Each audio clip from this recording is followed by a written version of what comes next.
Good evening, everyone, and thank you for listening to the Futurati Podcast, where we dive into how emerging technologies will impact the world and your bank account. I'm Trent Fowler, and joining me, as always, is my co-host, Thomas Fry. Thomas and I are futurists, keynote speakers, and consultants with decades of experience in analyzing trends and communicating new developments to audiences across the world. Reach out to us at futuratipodcast.com/contact-futurati if you'd like to hire us for consulting, to speak at your event, or to advertise on our podcast. And Thomas, we just wrapped up one of the more interesting interviews we've done here with Johannes Jaeger, who is a biologist and a sort of philosopher of biology who's turned his attention towards artificial intelligence and has come up with a really fascinating critique of the predominant views around artificial intelligence and whether or not specifically we could scale up something like a large language model. If it was large enough, if the first L were big enough, you'd have an agent, you'd have a general intelligence, and it might wreck the world. He says, no, that's not the case. And in fact, there are important ways in which natural intelligences like us are just architecturally different from anything we're building currently. And we don't really have much to fear from them at present, at least not existentially. There are other concerns around deepfakes and some of those sorts of things. What did you think about the conversation? Oh, I thought he was brilliant. I feel good that I'm not going to get buried in paper clips. That's good. Paper clips around here. I don't need any more paper clips. And this thinking that we're going to reach a plateau with artificial intelligence, that's interesting. That's the first time I've ever heard that. This is, I think, one of the more salient, crisp and clean ways of describing this. He has a great way of articulating the whole issue, the whole problem, and coming to his conclusion. So I thought he was absolutely brilliant. I agree. I've had a lot of these conversations with philosophers and different sorts of folks who have a really strong intuition that there's something about us that's different, that we're alive in a way an algorithm isn't, and that matters somehow. But I haven't met too many people who can actually make a particularly rigorous case from start to finish that encompasses, bacteria and us and all of life, and also rules out the possibility of an algorithmic superintelligence. So it was really, really good to find this work and to dive into it and to talk to him. Yeah. Quite refreshing, indeed. Yeah, absolutely. So we hope that you are refreshed as well by this interview with Johannes Jaeger.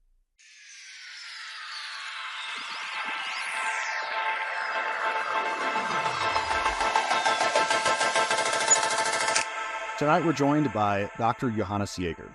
Johannes is a systems scientist, evolutionary biologist, educator, and natural philosopher with an extremely transdisciplinary track record. His investigations, first as the head of an empirical lab, later as the director of an institute for the philosophy of biology, and then as a freelance investigator, have always focused on organisms as complex adaptive systems. He is currently leading a research project at the Department of Philosophy of the University of Vienna called Pushing the Boundaries, which concerns the difference between machines and organisms and the importance of this difference for evolution.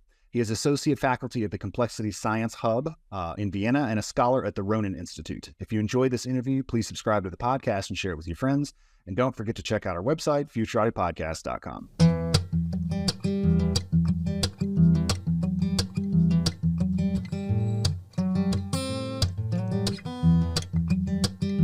Dr. Jaeger, thanks so much for coming on the show. Thank you, Trent and Thomas, for having me. Let's hear a little bit about your background, your interests, and what brought you to working on the projects that you're working on today. So yeah, that's a long story that I have to cut short. I started out as an experimental biologist, so I'm an evolutionary biologist, and I increasingly got interested in conceptual ideas, which sort of pushed me into this corner of talking about all these words that we use in AI research that are actually coming out of biology. Originally, right? And so I think it's really interesting that there's very little biology heard in that whole debate. So I come to this topic through the study of organisms, how they are organized, and I'm an evolutionary biologist, so I usually, when I'm not debating about AI, I study how the structure, the organization of organisms influences evolution, actually. So that's what I do during the day. Well, I find that fascinating. We're probably going to have to stick to AI today. But yeah, I mean, I'd be interested in all the rest of it as well. So I just wanted to say at the outset that I've been having these debates for a long time now, and I have long suspected that something from the philosophy of biology would be useful in getting purchase on some of the underlying concepts. Specifically, intelligence, agency, and consciousness are all things that we seem to use them in a very haphazard way. And even among people who I consider very, very careful in their thinking, I notice there's a tendency to kind of like slide between them all and just sort of use them in a way that does not facilitate getting really serious about it. So you are, to the best of my knowledge so far in 10 years of having these arguments, the first person to have written a really substantive and rigorous critique of the underlying ideas that, so I believe personally in a very strong version of substrate independence, but you have got very clever architectural arguments about why ultimately what it is that we're doing as living things it cannot be reduced solely to algorithms. And so we're not just going to run like a big enough model and get like AGI just kind of fall out of it on the other side. So I really appreciate that, just to start. Thank you. So why don't we just get right into it? You, across a couple of papers, and I've got one here called Artificial Intelligence as Algorithmic Mimicry, you make the case that there are certain properties arising from the way organisms, biological entities like ourselves, are structured, which mean that they cannot be reducible to an algorithm. And even if an LLM approximates some of what we do, it's not ultimately algorithmic in the relevant senses. So if you want to just start there, talking about autopoiesis, embodiment, and the large world hypothesis, I think that'd be a great place for us to get going. Yeah, great. So I think the main distinction to be made is that organisms obviously self-manufacture. So they not only make all the parts that they're composed of, but they're also putting those together in a way that makes them functional, which is something that I'm on the fence in terms of substrate independence, but I would say my arguments are about where we are right now with our technology. And this is not how we build machines, but even our most sophisticated hardware, computer hardware, is actually built by the software that's running on it. So that's a completely different design. So self-manufacture is a causal regime. So it's a way of having causality go around in circles, but it's not just feedback. Feedback is a process that is sort of regulating itself. But here we have different processes at different time scales and spatial scales very often that interact with each other and construct each other. So is this a computational process? Well, it isn't, in the sense that it doesn't halt. The whole purpose of life and evolution is to try avoid halting. That's pretty obvious for a biologist. And the other thing is that this co-constructive dynamic, that one process is not just feeding back on the other, but they construct each other, makes them very unusual and very, very different, of course, from any sort of computational or algorithmic construct that we've built so far. So that's the first point. The second point that is hugely neglected, but really important, is embodiment. And embodiment here in particular means that the von Neumann machines that we've built based on the Turing machine model, that our computers today have a strict separation of hardware and software, because they're designed to run as many different algorithms as we can possibly run on a piece of hardware. So we want to have software and hardware independent of each other. While if you can't talk about hardware and software at all in a living system, you maybe can say that the genes are the software. The genome is being read by the cell. But those genes are read out and they make proteins that are the components of the cell itself. So basically the enzymes that transcribe those genes are made from the genes. So there is the hardware is the software, is the hardware is the software. It's the same thing. So that's one thing. The other thing is then once you have a living cell or a multicellular organism with a brain, it interacts with the world in a very different way from a machine. If you put software in a robot, it still goes through a layer of hardware.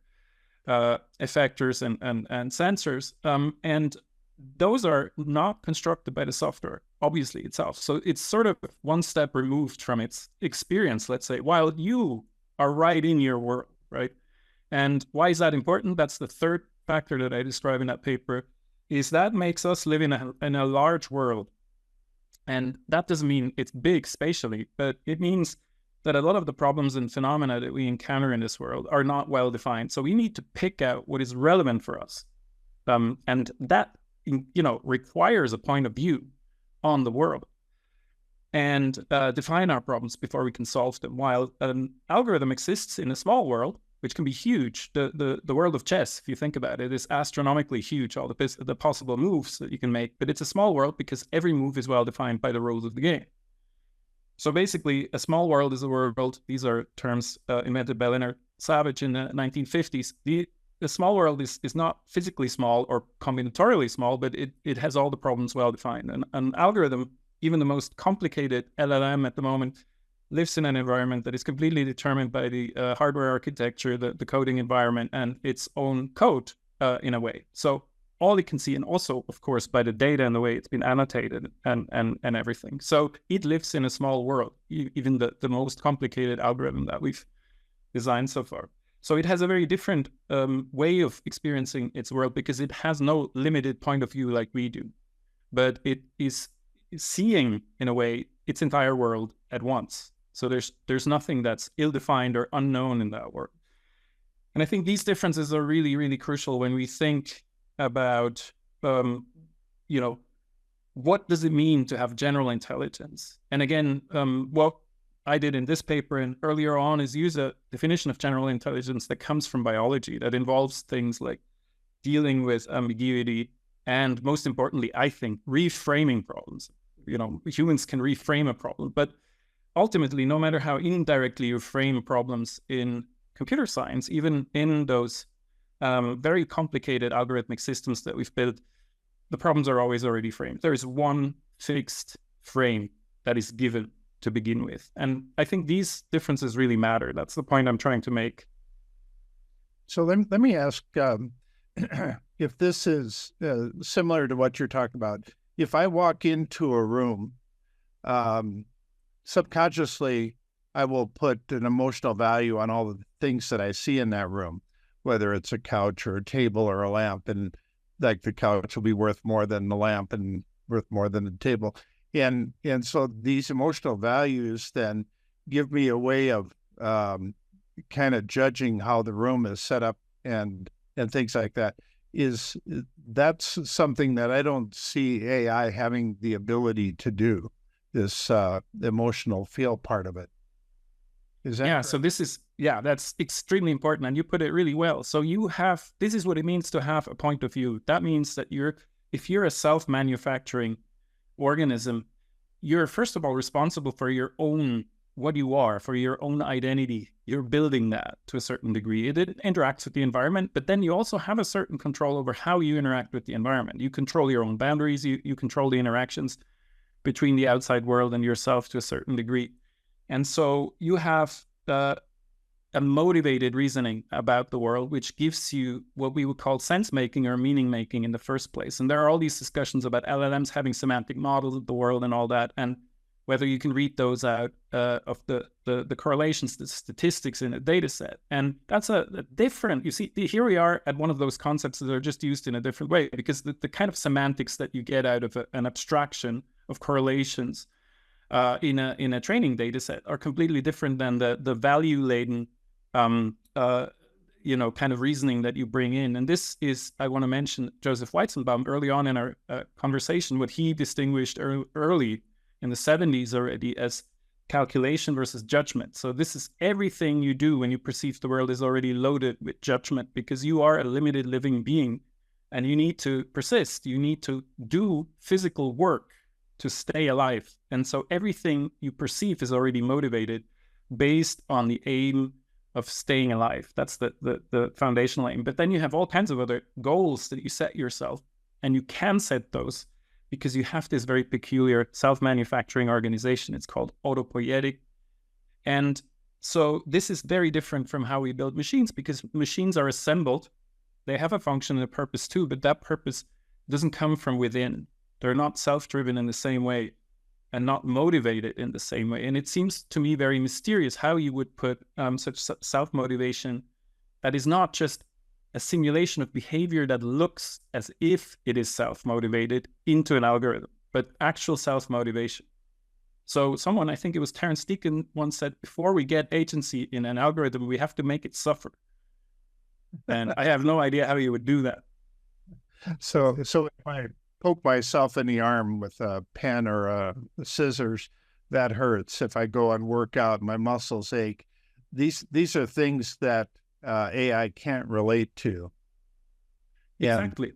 Yeah, and so this is a different kind of intelligence. But my question to you is, can it fake it? Can it come up with some simulation of the aches and pains that we feel?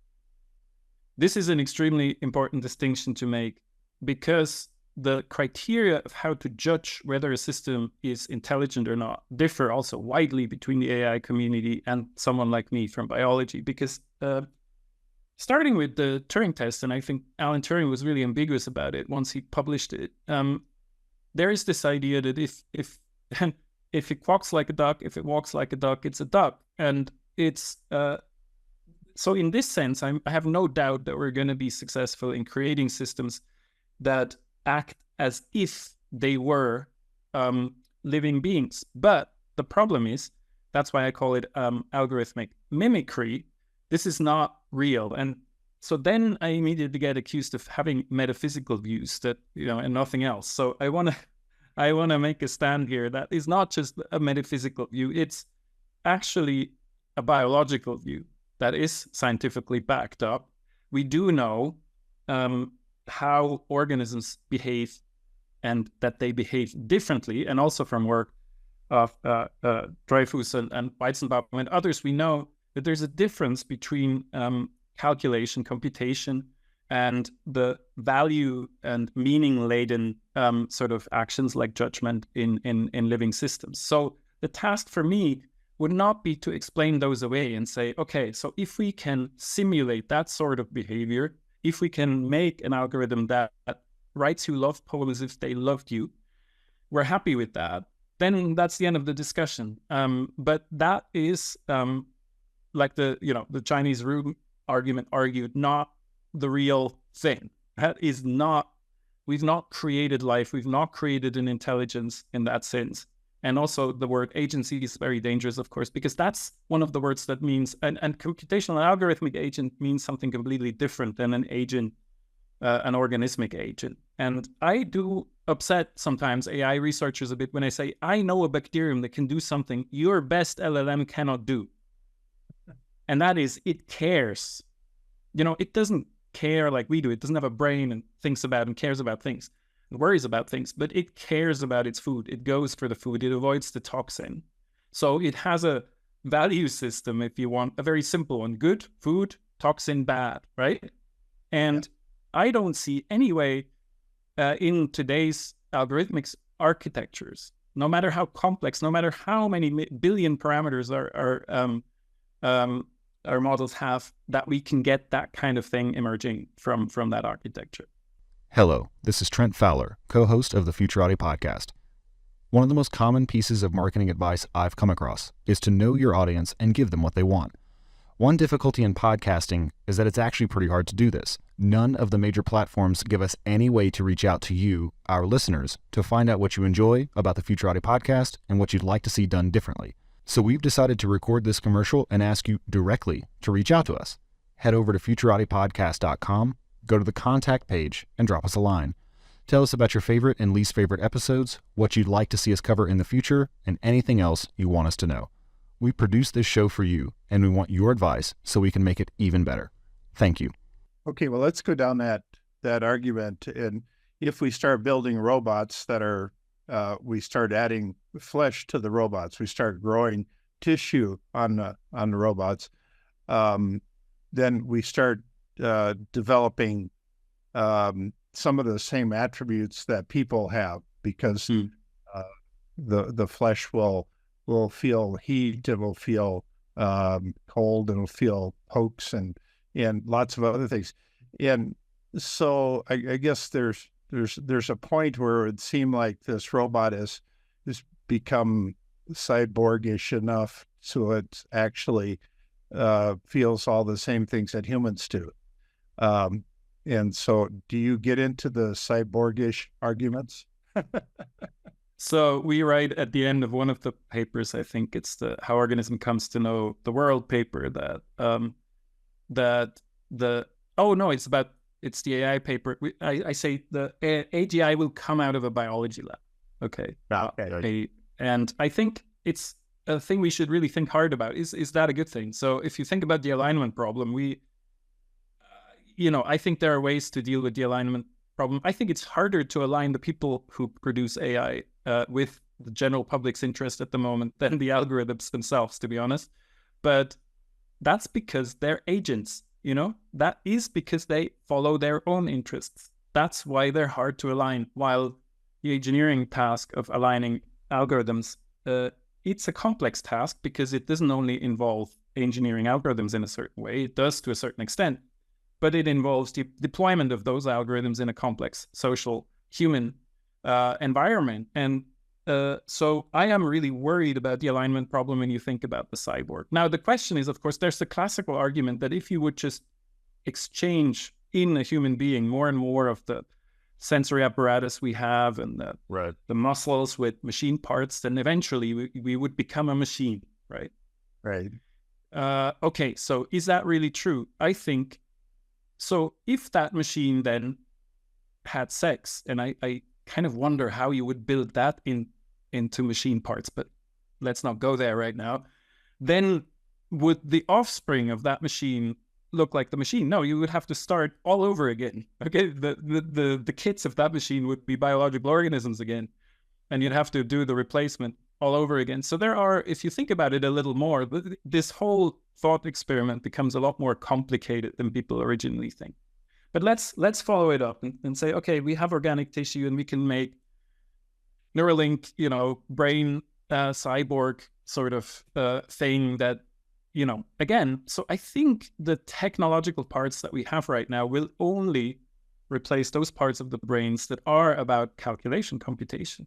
And so we don't have to discuss about that. So the brain computes. Of course, the brain computes because the theory of computation is a theory of something humans do. A computer in Turing's original paper is a human being doing calculations in the back of a room in an engineering department or in accounting. So we shouldn't be surprised that the brain can compute, but that's not what the brain does in general, and it's not what the brain evolved for. The brain evolved for solving the problem of relevance in particular situations, and the human brain evolved to solve the problem of relevance, to pick out relevant things to us in very, very, very complex, socially, intricate situations. So it is motivated through and through, motivated reasoning. And that's why I always cringe a little bit when people say, okay, the algorithm is thinking or is understanding. You cannot do that if you don't have that kind of motivation. So even if you replace, so how would we build the technology? Even in a cyborg, we can have organic parts, but you'd have to have the brain being organic. And in that way, that would almost, if you have a cyborg that actually is able to build more of itself, okay, that's sort of real science fiction at the moment. But then, of course, you have to rethink what I just said. So I am criticizing what we have right now, AI done completely in an algorithmic frame, also when it's embedded in a robot, which is embedded in a very different sense than an organism is embedded in its environment. And so I'm criticizing what we have right now, but it's fun to speculate. And I am not saying, and that's very important, that it's completely impossible to come up with such an agential technology. I just worry about it because agents, by definition, will not be aligned naturally with what we do. They will be like people, right? People are hard to align, damn it. Well, yeah. They certainly are. So I'm so curious about how this autopoietic architecture is so important for the whole process of thought or computation. Like, okay, so you're the self-manufacturing thing. You have a specific point of view, and part of what you want to do is to continue existing, right? That sort of grounds your broader structure of motivations. Right. But I'm not entirely sure why you so thoroughly reject what you call the pan-computationalist paradigm, the Church-Turing-Deutsch thesis that, any process that's ongoing can be algorithmatized or captured with an algorithm. That was part of your paper I read, but didn't kind of follow all the way through. So could you say a little bit more about that? Yeah. So I already said that the theory of computation, Church and Turing in the 1930s, they write, when they say computer, they mean a person. So this is something a person does, and particularly computation is something a person does by rote. So you do it, you get a bunch of rules, you get a bunch of data, execute the rules on the data. That's what computation in Turing's sense is till today. Then we turned the whole thing around and we built machines on the von Neumann architecture that are modeled on Turing's machine, and then they implement the theory of computation. And then around people have for a long time been saying, okay, the brain is a computer, the world is a computer, but Konrad Zuse in the 40s in Germany, but they were like mavericks, loners. This idea comes in really big in the 70s and 80s, and it's funny to see how it parallels the arrival of computers in our households. It becomes a familiar item. And if you think back to the scientific revolution, when does it take off? When mechanical clocks are being built in the churches, actually, of the cities, visible in front of the church, and people can see this and think it's the greatest technology humanity has ever built. Nothing will ever be greater, so the universe must be a clock. Today we think, suddenly, computers are so cool, so the world must be like a computer. Now, there is really nothing to justify that other than another sort of philosophical mistake that's happening. And that is, of course, you can simulate any physical process using computation. For example, you can make a computer simulation of a waterfall, and then there's the waterfall argument. Does the waterfall implement any sort of computation? The waterfall in nature doesn't.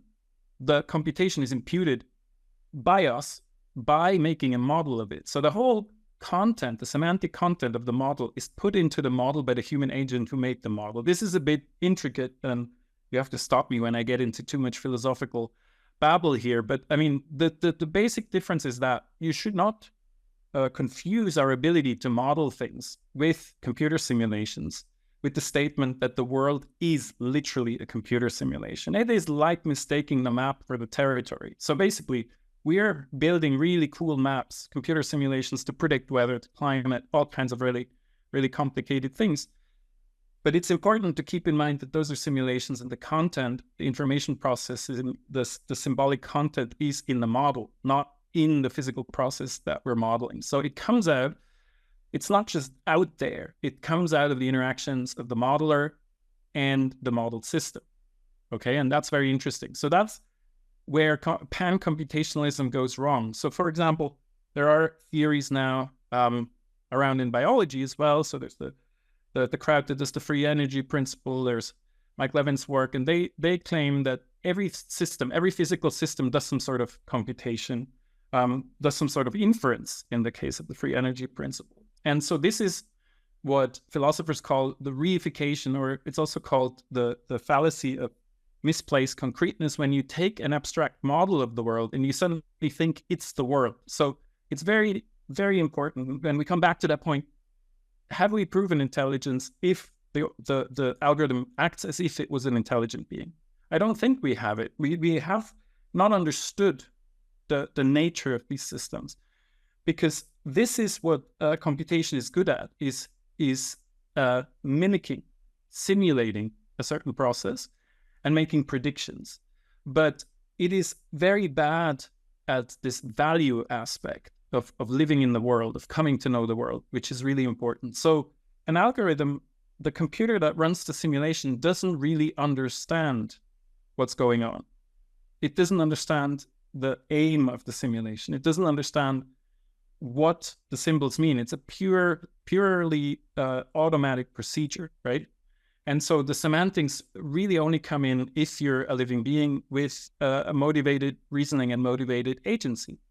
And this is where the difference between simulating a system and mistaking the simulation for the real system really matters, because we then get ideas that if the world is a simulation, the simulation hypothesis is probably the most extreme outgrowth of that sort of idea.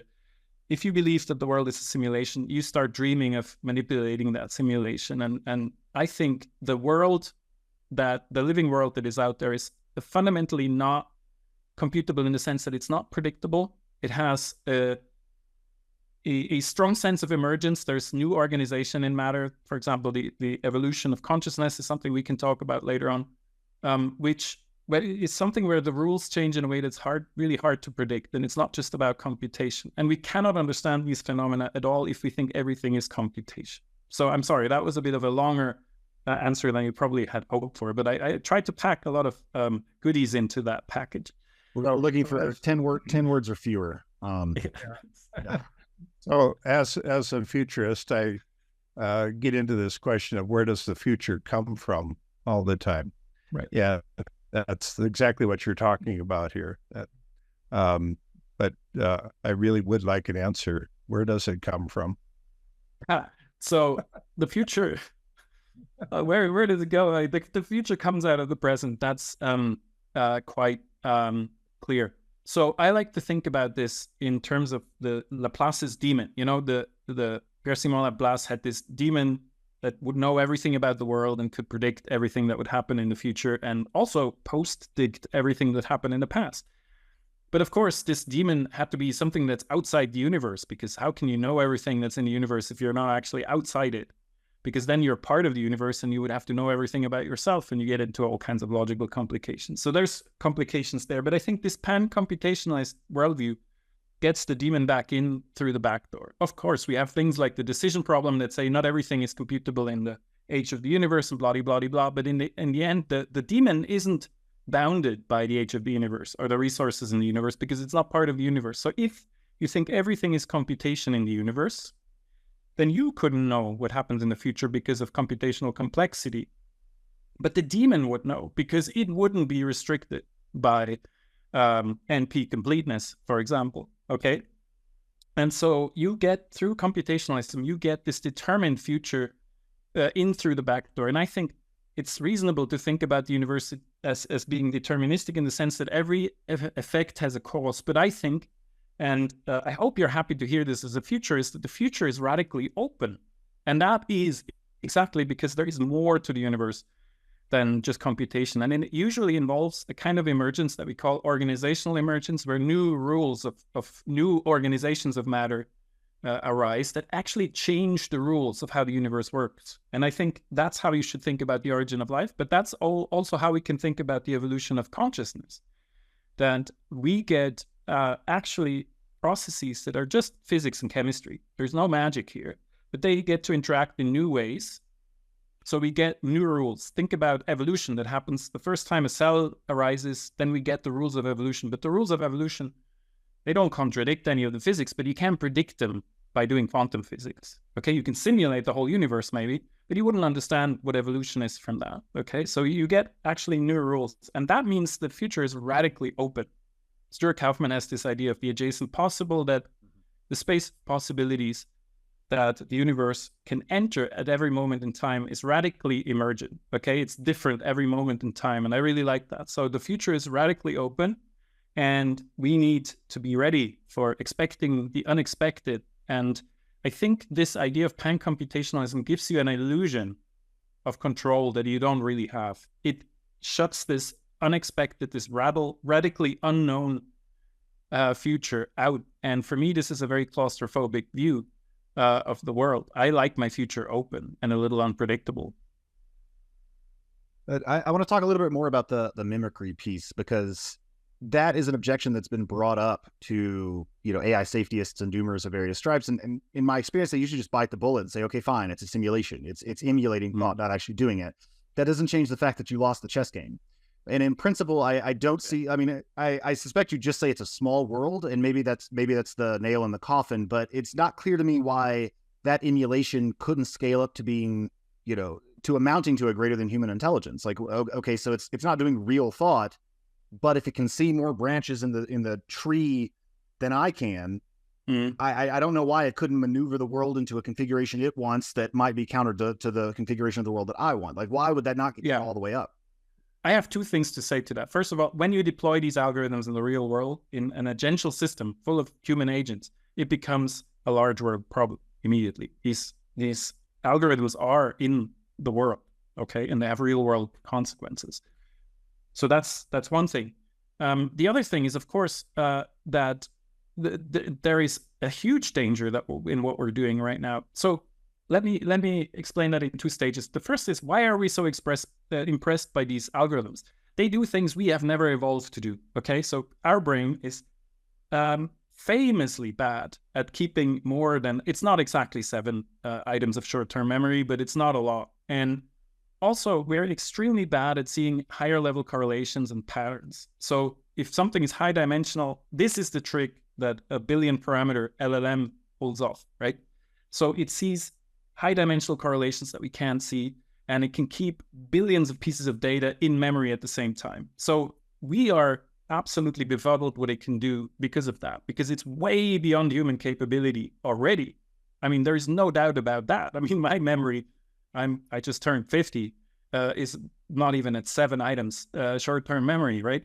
So there is no doubt we don't have to discuss about superhuman capabilities there. But then when we say superhuman intelligence, what do we mean? And again, I use this term intelligence because I'm a biologist. I can do this as in, the ability to choose the right kind of action in a situation that may be ambiguous, that may require reframing, that may involve all kinds of motivated reasoning, may involve common sense that you need, what is habitual, what is usual in your context, a context that the machine will never have. So in that sense, these systems that we're building right now in this algorithmic context, again, I want to stress that, they are handicapped in several ways. So first of all, they cannot do the motivated reasoning kind of stuff. They cannot do the reframing. And so I don't think, and this is the final sentence of the How Organisms Come to Know the World paper, it won't be Skynet, it will be Facebook that will be our downfall. By now, it's a few years past, I would say it's TikTok. So again, when you employ these algorithms in the real world, they become a large world problem, really complex. And I think the real danger here, the doomer, so we're on a trajectory that is pretty doomy already. And I think at the moment, with the business model we have with AI, it's just going to accelerate tendencies we already have instead of actually helping us. I do believe there are many good applications for AI in the energy mix we need. It could calculate that much better for us. So these are the kind of problems that require having all these data items in memory, right? So we should use AI, which maybe should be called IA, intelligence augmentation. We should use it as a tool to solve such wicked problems. Okay, but what we're going to do is we're going to get increasingly tempted to give agency away. So people are saying, okay, isn't that just like a pocket calculator? No, because doing long division was nothing but calculation. Okay, it was rote calculation already. So the pocket calculator, these machines replaced a completely rule-based activity. But what we're doing now, creating AI, are letting AI choose our music, our preferences. We are giving our agency away to an algorithm that ultimately, and I think we can say that with certainty, has none. And I don't see any way in which the current algorithmic generation of AI is going to develop that sort of agency that would, make it want to take over the world. That's why there will be no Skynet. Why would it do that? And then one last thing maybe about the paperclip kind of analogy is, I think the paperclip example just fundamentally ignores the complexity and the energy-driven nature of far from equilibrium thermodynamics. The paperclip machine will not take over the world. Okay, it'll very soon hit some limits in the more complex environment it's deployed in, and it will cause all kinds of shenanigans that will make it break down long before the whole world has been turned into paperclips.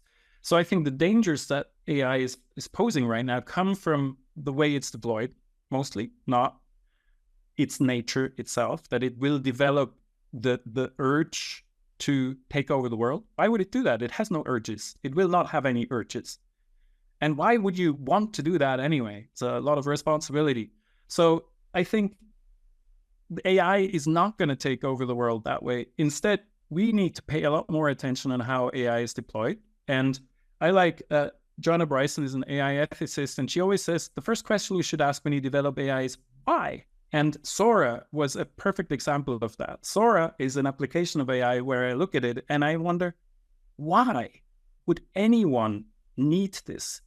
It will just lead to lots of people getting addicted and completely escaping into a virtual world when we need people to be here in the real world.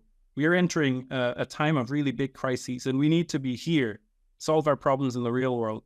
And if you believe, like Dave Chalmers said, that virtual reality is just like real reality, then I can tell you what the difference is. It's very simple.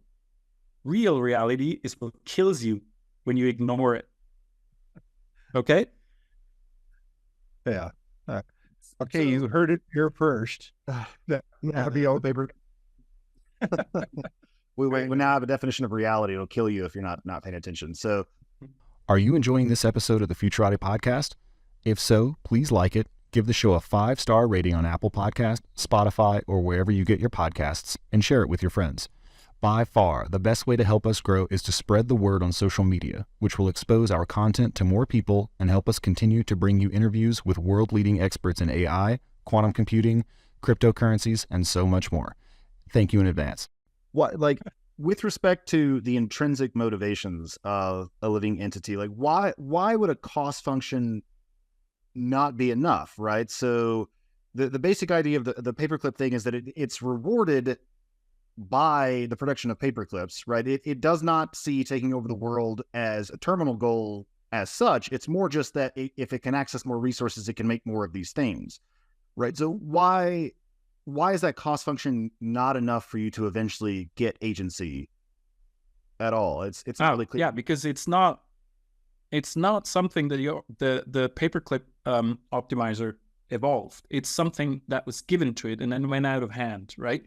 So the programmer put that function into the algorithm initially, and the algorithm doesn't have, that's a nice example of how an algorithm doesn't have agency. If it had agency, it would be able to judge whether its actions were still useful or not. And this mindless production of paperclips is a clear indication of a lack of agency. Okay, so don't you have that? Can't you have that with like invasive species as well? Like can't you have something, or the ant circles where they just run around? Like even in a biological organism, you could have an adaptation execute in a way that's no longer productive. And I mean, I don't see reframing on the part of ants or these like lower organisms. So why does that not rule them out as agents? So if you have a fire ant invasion, it's a wave-like phenomenon, and it happens very quickly. So you have those ants just destroying everything in their environment. And then the colony will collapse, of course, because it destroys its own substrates. And this would happen very quickly with a paperclip or optimizer too, because the world is a very complex place. And if you're fixed on one target, if you shake the local ecosystem massively out of balance, you will suffer the consequences of that immediately and long before you have turned the whole world into paperclips. It's a bit of a strange idea that this process could go on after it has already reached massive destruction. So here's the point. Okay, so I don't think this would turn the whole world into paperclips, but so I don't think it's the machine that's to blame here, okay? So if we have something like that happening, it's the person that's to blame. Think about the potential weapons applications of AI, self-driving cars, more, maybe less controversial. So we have two problems there. First of all, the self-driving car, of course, moves around in a large world. So a lot of the problems it will encounter will need, to reckon with ambiguity and with reframing, which it can't do. So that's a problem. So, but that's so does the self-driving car have agency? No, because its purpose was built into it by an engineer. And that's then also the problem of responsibility. When the self-driving car crashes, which it will be a much better driver than a human driver, but once it crashes, who's responsible, right? That's a huge problem. And that problem only arises because there is no one home. There is no agency in a software agent like that, because ultimately agency, in my biologically motivated view, requires you to evolve your own aims and purposes. And that is not the case with any AI. Ultimately, the task, the motivation is given, even if it's very indirect, unsupervised learning, all of that. Of course, we don't give it so it has a range of target functions maybe also, but ultimately, the target functions are always coming from the outside, and they're provided by an agent, by a living agent, and you there's no way around this.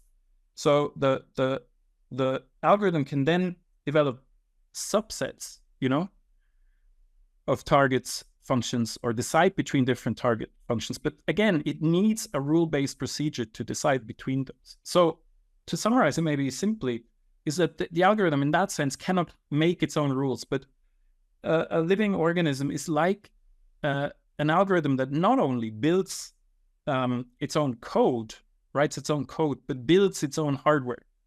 Yeah. So, and that hardware interacts with the environment, with the large world, learns how to pick out relevant features, and that's the process of evolution. And So I think that's hugely underestimated. A lot of AI researchers poo-poo evolution as being slow and inefficient. But you know what? Evolved systems, they are adjusted to their environment. And not only that, but they are anti-fragile. They're not just robust like technology is. They don't just survive challenges, but they learn from every challenge they encounter. They get stronger. Well, up to a certain degree. Not everything that doesn't kill you makes you stronger. But you see what I mean? I mean, there's a completely different kind of system, an evolving system like that. And it has the capability of meeting with the unexpected future much more robustly than what we've built, again, so far. I always say, so far, the technology is so far. I don't know what we're going to develop in the future. But the kind of technologies we have so far are not yet anywhere near tackling these kind of problems, is what I would say. So I really, my fear for AI in the future, I am not a doomer at all. I'm on the fence. I am worried that AI is going to have more negative consequences than positive ones, but all of these worries have to do with how AI is deployed, with the business model. Frankly, I am not very happy with the business model that's employed right now, but I think open source will do a lot of good there. And, we can discuss about all of that, but the main thing here is, we don't want to get into politics. The main thing here is, philosophically, the problems that come out of AI are in the end always human problems. It's our choice how to deploy it. It's our choice how to design it. I love Dan Dennett's quote. He says, we put people in prison for faking money, and now we think faking people is a good thing. So here's the question, why again? I mean, why do we construct machines that act as if they're humans without labeling as such? We have to talk about design. The alignment problem is all about algorithm design and policy. How do you deploy these things? And again, I think this IA idea of intelligence augmentation, we have to see it as a sophisticated tool, that we should use to increase our own intelligence, because our intelligence is not the same as that, what we call artificial intelligence. It's fundamentally not the same phenomenon, not the same concept. And people discussed in the 50s already whether it was a good thing to call AI, and certainly it wasn't, in my opinion. I'm curious about whether or not you think there's any potential in evolutionary algorithms to generate these sorts of autopoietic systems, because, as you were talking about the intrinsic perspective, seeing from the eyes of a biological agent, it has skin in the game in a much more existential sense than, even the most sophisticated algorithms do. But those motivations were baked into it by evolution, presumably. It's like the organisms that didn't care about continuing to survive didn't, and didn't pass on their genes, right? But it's like the original agency didn't come from an agent. So why would a big enough open world kind of simulated environment where these organisms were starting to evolve, couldn't something like that give rise to the same sort of phenomenon? And I mean, wouldn't that have implications for the substrate independence as well? I'm really enjoying your questions, by the way. It's fantastic. So the problem here is, I think this is all connected to this problem of embodiment that I mentioned before, which is really important and underestimated by a lot of people. So you can build an algorithm that is recursive in the sense of reproducing its code, but not in a static way. So it can rewrite itself and continue to be itself by propagating that way. You can use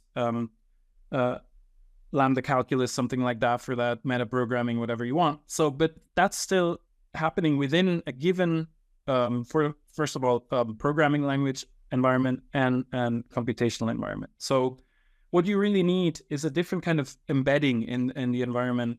To get biological evolution, you need agency that is directly connected to the environment. You need the software and the hardware to be combined, like I said before. So without that, you don't get this direct experience of the world that organisms have. And of course, also, you need to be able to not just change your hardware, but produce your hardware from the software, right? And so what you get then is more than just recursion, more than just feedback. You get this constructive interaction. And I use a word that will not be very popular here. It's a dialectic, okay? Because it's two things that interact that build each other. And this doesn't mean I'm a Marxist or I have read too much Hegel. It just is trying to distinguish a simple process where two processes interact by feedback. They're feeding back on each other, but if you separate them, they still exist. And the organism, the self-manufacturing architecture of the organism, which is co-generation of different. So these processes, they depend on each other in a way that is not just recursive like an algorithm, but it's impredicative. Like a mathematician would say, a bunch of definitions can all depend on each other, and then you have a logical paradox, right? So in the same sense, all these processes, they really depend on each other's existence. So if you take one away, then the others can't exist. And this makes the origin of life such a wicked problem to study, because you need to get all of this happening at one, it's a really unlikely event, I think, in the end, relatively, but the universe is very large, so it happened anyway. But then the fun thing is that once life is there, of course, it has the self-propagating property. So it basically makes its very unlikely state suddenly very likely, and that opens up. And this is the other part of the work that I'm doing when I'm not working on AI. So that gives you open-ended evolution, in a sense that that we talked about before, that you get more than just computation. So if you would consider the whole of evolution just as one big simulation and have algorithms compete with each other, you would not be able to reproduce that embedded immediacy. So being that kind of embedded physical system is necessary to get open evolution. And you don't get it in evolutionary simulations. And this is a problem in artificial life. It's hit a ceiling. It's been in an ice age for a long time, because it exactly hit a certain ceiling of complexity that you could get from evolutionary simulations, and people are still wondering. And I think this is one of the most important ingredients why we hit the ceiling, is because you got to get your hands dirty. You got to get out into the real world to have open-ended evolution. And this is stuff that's really not well worked out yet, and that people should work on more and pay more attention to. But all of these ideas that I present here are still at a very early stage, so we need to go and work them out in a very scientifically rigorous way. But the problem is, if we consider everything just computation, if you have this computational approach, computationalist approach, or worldview, then we don't even see these problems as problems, right? Because everything can just be simulated in a computer, yeah? And it sort of shuts the door to all kinds of interesting avenues of investigation into what evolution is, what life is, and in the end, what intelligence is, and creativity, and the meaning of the world for us humans. Fascinating stuff. So what do you see as the major productive areas of research going forward? I mean, if you could clone yourself, what would you like? What are the big problems? I mean, the reason I asked is because I don't know if I'm actually going to do it or not, but I was in talks to write a book about artificial general intelligence, and I wanted to explore some of these exact issues. I actually have some philosophy of biology books over there that I haven't had a chance to crack open yet, but I'm sort of interested in like what a person might get into to better understand these things, and where research effort would be best aimed to really like get clear on these foundational ideas like intelligence, consciousness, volition, and aliveness in particular are the big four in my view. Yeah. So if you could give birth to a robotic version of yourself, if you fine tune an LLM. Okay. Yeah. That's a scary thought, man. So I think, again, this may be a bit disappointing, but with AGI, I really think we should first ask the question, why would we want that, right? So I think these AI tools are best deployed as tools, as I said before. And then the question is, what kind of tool would an AGI be, like in this very strong sense that I'm thinking about general intelligence here, right? And the point is, just like other people shouldn't be tools, that thing wouldn't be a tool either anymore, right? So do we really, I mean, get a cat, then you have a non-aligned general intelligence in your house. And then tell me again, why would you want a machine that acts like a cat, right? You know what I mean? It would also do all kinds of other useful stuff the cats don't do. But this is a question that bugs me. So I think if I could put on my philosopher hat here for a second, I would say I think the field of AI should first. So this is maybe my little, we should have a break moment here. If we talk about AGI, we should really have a sit down and think about these concepts really hard for a while. And I don't believe in these pauses in investigation. This is just not something our current society and business models can do. But I think it would be good if some people would have this discussion and have this reflection, and I don't see it. So this is one of the things that made me diverge from the topic of evolution and what I'm supposed to study in my grad and write about this. And I'm trying to get heard by saying we need to inject those discussions into the debate about AGI and AI in general right now, because we need to understand what we're talking about and where we're not talking about the same things. So I think it's very important to do that. I don't know how you would do that in the current environment and business model and general frenzy to develop new things based on the technology we already have. How you would implement such a stop, I don't know. And that, frankly, worries me. But I think that's much more a problem of policy and sociology and complex interactions between humans and machines. Interface, not just interface design, but the deployment of these tools in society, than of pure AI research. So where would I want to see algorithmic AI go? I think these tools are amazing. I would want to see them deployed and, as I said, calculating energy mixes, making things efficient that are wasteful and dangerous at the moment, and so on and so forth. So we should definitely use them for these kind of things. And I think the tools that we have right now are pretty good at that. So I think in terms of AI research, I'm not an AI researcher. I do think that the question of how symbolic AI and connectionist AI would work together is very fascinating. I'm a little more pessimistic than most about that. So I think a new ice age is coming, and there will be a plateau definitely at some point that's being hit in the current mode of research. Do you need a dynamic and knowledgeable speaker for an event? Thomas Fry and me, Trent Fowler, are both seasoned keynote speakers, able to converse on a wide array of topics to audiences of all sizes and skill levels.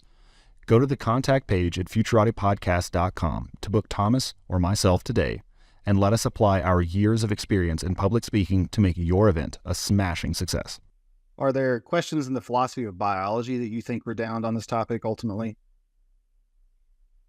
So I should say that what I do here as a biologist and as someone who's interested in the philosophy of biology is very fringe. So very few people in active research in biology think about life, funnily enough, as a phenomenon, right? And are just more looking into figuring out the details of the mechanisms of how different living processes work, which is very important and valuable also in terms of health and all that. So it has very important consequences. But we have lost a bit of the forest for the trees there. And the same happens in the philosophy of biology. So the people that I read and that my work is based on are usually people who are not in the mainstream of their fields, even though some of them, like Stuart Kauffman and Terence Deacon, have reached some level of recognition. So I think we need a rethink, not just in AI research, but in biology itself and in the philosophy of biology that takes such fundamental questions serious again, because we are at the moment, my background is in systems biology, we are at a unique moment where we can tackle these things in a scientifically rigorous way now. So before these questions came out, they were always very, very speculative. But I want to say again here, this is still not empirically proven, most of it. But it's now the moment where we can access means, experimental means, technological means. We could use AI, for example, to investigate these things as biologists. And I think we should take that moment, not just to drive new technology, we're good at that, but to sit back and reflect, why this question? Why are we doing what we're doing? And then also to reflect on the concepts that we're using, because I think this has come out of our discussion here very well. So if I talk about general intelligence, if somebody in AI research, it's very different. Creativity, thinking, understanding, all of these things mean an agent. The software agent is something that always kills me. It is no agent. It has no agency by definition. It has a set of targets that it can choose from, maybe. So that makes it autonomous. But it's not autonomous in the sense that a living organism, I mean, it's a limited metaphor, but maybe it helps. So you have a thermostat, and, what sets the thermostat? Okay, so the living being is a thermostat that sets itself, its target itself. It doesn't just regulate itself to the target temperature, but it decides what temperature it wants. And I think that is something that is interesting also for technology development, but we here have to ask ourselves really, really hard, is this what we want to develop? Because that, like your cat, will not be aligned with you. I think John Searle would agree. Yeah. Well, excellent. That's very fascinating. We could go on for a lot longer, but I really appreciate your perspective here, and it's something that I will be investigating in the future as I think through this stuff as well. Just for my part, as I said at the top of the show, I've long suspected that perspectives from the philosophy of biology would be very important here, and just figuring out what does it mean to be a living thing? How is that implicated in concepts around agency? How do you induce fresh concepts of these things from the facts that we have? And I ultimately agree with you that I think it's time to begin asking those foundational questions anew, because if we don't get it right, like if the doomers are correct, then we're in a lot of trouble. And if they're wrong, then we're also in a lot of trouble, albeit perhaps not existential trouble. We could end up crippling this promising technology. So I really appreciate it. And I wish you the best of luck in pursuing these lines of inquiry. Thanks a lot. The future will always be different than we think. And I've been trying to get these ideas heard. So thanks a lot for inviting me and having this chat. Yeah, I've enjoyed it. Yeah. Very enlightening. Thank you very much. Thanks so much, Dr. Jaeger.